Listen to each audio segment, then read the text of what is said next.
नमस्कार। हिमाचल तो हाजिर हुए हैं दिन भर की प्रमुख खबरों के साथ। तो इससे पहले खबरों को विस्तृत रूप से जानने निवेदन रहेगा, कृपया चैनल को जरूर सब्सक्राइब करें। तो पेश हैं आज दिन भर की प्रमुख खबरें। जोरावर मैदान में गरजे बेरोजगार युवा, गेस्ट टीचर और आउटसोर्स भर्ती न करने की उठाई मांग। हिमाचल प्रदेश राज्य चयन आयोग के माध्यम से वर्ष 2022 के बाद भर्ती नहीं होने के खिलाफ आज बेरोजगार युवाओं ने जोरावर मैदान में प्रदर्शन किया। युवाओं ने मांग की कि राज्य चयन आयोग के माध्यम से नियमित भर्तियां शुरू की जाए। युवाओं ने अपने प्रदर्शन के दौरान विधानसभा की ओर जाने का प्रयास किया, लेकिन पुलिस बल ने बैरिकेड्स पर रोक लगा दी। बेरोजगार प्रशिक्षित संघ और हिमाचल बेरोजगार युवा महासंघ के पदाधिकारियों घनश्याम और श्रेय अवस्थी ने कहा कि हर बार चयन आयोग के माध्यम से भर्तियां शुरू करने का आश्वासन ही मिल रहा है। कोरोना काल के बाद भर्तियां नहीं हुई हैं। पिछले 2 साल से आयोग को भंग कर रखा है। सर्वोच्च न्यायालय के आदेशों के बाद भी आउटसोर्स भर्तियां की जा रही हैं। क्या सरकार को अपने तंत्र पर भरोसा नहीं है जो OMR शीट पर परीक्षा नहीं करवा रही है? उन्होंने कहा कि चुनावों के दौरान उप मुख्यमंत्री ने कहा था कि कांग्रेस सरकार नियमित भर्तियां करेगी। आउटसोर्स और गेस्ट फैकल्टी पर भर्तियों की बात करना युवाओं से धोखा है। उन्होंने कहा कि बेरोजगार युवाओं की मांगों को सरकार तवज्जो नहीं दे रही। दूर दराज के युवाओं को अभिभावक बड़ी मुश्किल से पढ़ा रहे हैं, लेकिन युवाओं को नौकरी न मिलने से मायूसी हाथ लग रही है। उन्होंने सरकार से गेस्ट टीचर और आउटसोर्स भर्ती पूर्ण करने, युवाओं के लिए ठोस नीति बनाने की मांग उठाई। बेरोजगार युवा संघ ने मांग उठाई कि इन मांगों पर 25 दिनों के भीतर जल्द उचित कदम उठाए जाएं। बांग्लादेश में हिंदुओं व बौद्धों की सुरक्षा के लिए संयुक्त राष्ट्र से तुरंत हस्तक्षेप की मांग। हिमाचल प्रदेश के प्रमुख सामाजिक, धार्मिक एवं मानवाधिकार संगठनों ने बांग्लादेश के मुद्दे पर आज संयुक्त राष्ट्र के महासचिव के नाम ज्ञापन राज्यपाल को सौंपा। राज्यपाल ने कहा कि वो ज्ञापन को राष्ट्रपति को अग्रेषित करेंगे ताकि भारत सरकार के माध्यम से उसे संयुक्त राष्ट्र के महासचिव को भेजा जा सके। डिफेंडर्स ऑफ ह्यूमन राइट्स के ज्ञापन में बांग्लादेश के हिंदुओं और बौद्धों की सुरक्षा सुनिश्चित किए जाने की मांग की गई है। वहीं ज्ञापन में कहा गया कि संयुक्त राष्ट्र हिंदुओं के उत्पीड़न की जाँच के लिए एक जाँच आयोग बांग्लादेश भेजियो। नॉर्वे की नोबेल समिति से मोहम्मद यूनुस से नोबेल शांति पुरस्कार वापस लेने के लिए कहे। राजभवन में आज राज्यपाल श्री प्रताप शुक्ल से डिफेंडर्स ऑफ ह्यूमन राइट्स संगठन के बैनर तले विभिन्न संगठनों के पदाधिकारियों ने भेंट की। उन्होंने बांग्लादेश में हिंदुओं और बौद्धों की हत्या, बलात्कार, आगजनी और मंदिरों को नष्ट किए जाने पर गंभीर चिंता व्यक्त की। हिमाचल में टीचर नशे में धुत होकर स्कूल पहुंचा, कुर्सी पर सो रहा था। युवक ने पूछा तो बोला, मैं तो आज छुट्टी पर हूं।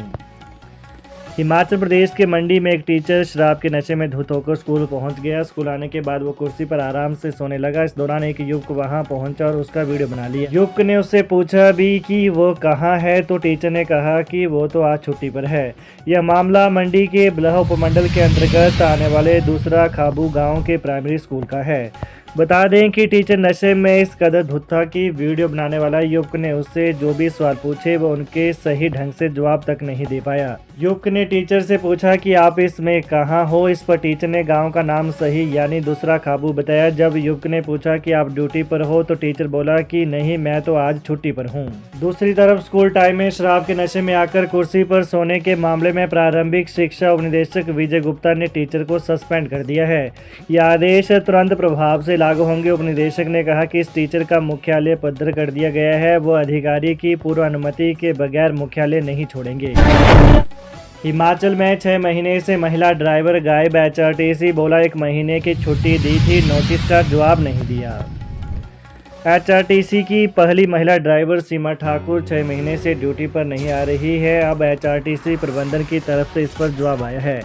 HRTC कार्यकारी निदेशक डॉक्टर मुरारी लाल ने बताया कि सीमा ठाकुर ने 5 मई 2016 को शिमला लोकल यूनिट में बतौर ड्राइवर अपनी सेवाएं शुरू की थी। इस बीच वोल्वो बस चलाने के लिए ट्रेनिंग को लेकर 17 से 21 अक्टूबर 2022 तक बेंगलुरु भेजा गया था। बाद में जब ट्रेनिंग से वो लौटी तो उन्हें उनकी इच्छा अनुरूप वोल्वो बस में ड्राइवर के रूप में तैनात किया गया। बता दें कि HRTC प्रबंधन ने बताया कि सीमा ठाकुर के वोल्वो बस संचालन के दौरान उनकी ओर से 2 गंभीर दुर्घटनाएं और 2 अन्य गंभीर लापरवाही के मामले सामने आए, जो स्पष्ट रूप से उनकी लापरवाही को दिखाते हैं। प्रबंधन ने लिखा है कि सामान्य हालात में इस प्रकार की लापरवाही के मामलों में निगम द्वारा ड्राइवर को निलंबित किया जाता है। हाथों में मुर्गे के कटआउट लेकर विपक्ष ने विधानसभा परिसर में किया प्रदर्शन, सरकार के खिलाफ नारेबाजी। तपोवन में चल रहे शीत सत्र के दूसरे दिन सदन के भीतर और बाहर खूब गर्माहट रही। गुरुवार आज भाजपा और कांग्रेस दोनों ने ही दलों ने विधानसभा के बाहर प्रदर्शन किए। सुबह भाजपा विधायकों ने विधानसभा की कार्यवाही शुरू होने से पहले मुर्गे के कटआउट हाथ में लेकर प्रदर्शन किया। वहीं कांग्रेस विधायकों ने भोजनावकाश के दौरान सदन के बाहर संविधान निर्माता भीमराव अंबेडकर के चित्र लेकर धरना दिया। सुबह 11 बजे नियम 67 के तहत विधानसभा की कार्यवाही स्थगन प्रस्ताव पर चर्चा से शुरू हुई। इसमें मुख्यमंत्री और नेता प्रतिपक्ष में नोक-झोंक भी हुई। दोनों ओर से भ्रष्टाचार के आरोप प्रत्यारोपों के तीर चले। आज दूसरे दिन भी न तो प्रश्नकाल और न ही शून्यकाल शुरू हो पाया। सुबह पहले भाजपा विधायक दल नेता प्रतिपक्ष जयराम ठाकुर के नेतृत्व में विधानसभा परिसर में इकट्ठा हुआ। राजेश धर्माणी बोले, पूर्व मंत्री की पत्नी को प्रवक्ता बनाने को भाजपा सरकार ने बदले नियम। हिमाचल प्रदेश विधानसभा शीतकालीन सत्र के दूसरे दिन नियम 67 के तहत लाए गए स्थगन प्रस्ताव पर चर्चा के दौरान तकनीकी शिक्षा मंत्री राजेश धर्माणी ने कहा कि एक पूर्व मंत्री की पत्नी को प्रवक्ता बनाने के लिए भाजपा सरकार ने नियम ही बदल दिए। इस फैसले से विद्यार्थियों के भविष्य से खिलवाड़ हुआ। उन्होंने कहा कि कांग्रेस सरकार ने उच्च शिक्षा में 60% से अधिक अंक प्राप्त करने वालों को ही गेस्ट टीचर रखने का फैसला लिया है। भाजपा पर निशाना साधते हुए कहा कि वर्तमान सरकार की भ्रष्टाचार के खिलाफ जीरो टॉलरेंस की नीति है। पूर्व की भाजपा सरकार ने भ्रष्टाचार को संरक्षण दिया। कहा कि भाजपा सरकार के कार्यकाल में हिमाचल में बड़े बड़े घोटाले हुए। 1000 करोड़ रुपए का ऐसा सामान खरीदा गया जिसका इस्तेमाल ही नहीं किया गया। पेपर लीक हुए, इसकी जांच होनी चाहिए। ठेकेदारों की लड़ाई में उनका नाम घसीटा गया है। स्थगन प्रस्ताव पर मुख्यमंत्री के जवाब से असंतुष्ट विपक्ष ने किया वॉकआउट। हिमाचल प्रदेश विधानसभा शीतकालीन सत्र के दूसरे दिन आज नियम 67 के तहत लाए गए स्थगन प्रस्ताव पर मुख्यमंत्री के जवाब से असंतुष्ट विपक्ष ने वॉकआउट कर दिया।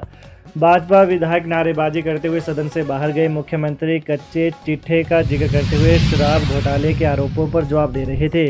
सीएम ने कहा कि कच्चा चिट्ठा भाजपा के ग्रुप ने नेता प्रतिपक्ष जयराम ठाकुर के ही खिलाफ निकाला। इस पर सदन में हंगामा शुरू हो गया। वार्षिक परीक्षाएं समाप्त होने के बाद भी विद्यार्थियों को रिजल्ट निकलने तक आना होगा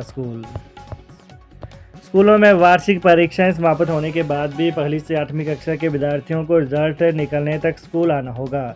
परीक्षाएं समाप्त होने के बाद वे घर नहीं बैठ पाएंगे। इसके साथ ही एक पेपर से दूसरे पेपर के बीच अंतराल अवधि में भी विद्यार्थियों को स्कूल आना होगा। इस दौरान शिक्षक उन्हें अगले पेपर की तैयारी करवाएंगे। इसके साथ ही परीक्षाएं समाप्त होने के बाद विद्यार्थियों को स्कूलों में रिवीजन या खेलकूद गतिविधियां करवाई जाएंगी। ऐसे आदेश प्रारंभिक शिक्षा विभाग के निदेशक आशीष कोहली की ओर से जारी किए गए हैं। तपोवन में सीएम सुक्खू से मिला पंचायत चौकीदार संघ, पॉलिसी बनाने की रखी मांग। धर्मशाला के तपोवन में आयोजित विधानसभा के शीतकालीन सत्र के दौरान पंचायत चौकीदारों ने सरकार से उनके लिए पॉलिसी बनाने की मांग की है। हिमाचल प्रदेश पंचायत चौकीदार यूनियन के सदस्य आज इस बारे में मुख्यमंत्री सुखविंदर सिंह सुक्खू से धर्मशाला के तपोवन में मिले। इस दौरान पंचायत के चौकीदारों ने अपना मांग पत्र सीएम को सौंपा। इसमें मांग की गई कि अन्य विभागों के कर्मचारियों की तरह पंचायत चौकीदारों के लिए भी नीति बनाए। पंचायत चौकीदारों का कहना था कि अन्य विभागों में भी इस तरह के कर्मचारियों के लिए नीति बनाई गई है। शिक्षा विभाग में वाटर गार्डों के लिए भी नीति बनाकर उनको नियमित किया गया है। इसी तरह पंचायत चौकीदारों को भी नियमित किया जाए। तो ये रही दिन भर की आज की विशेष खबरें। हिमाचल की ताज़ा खबरों को जानने के लिए कृपया चैनल को अभी सब्सक्राइब करें। धन्यवाद।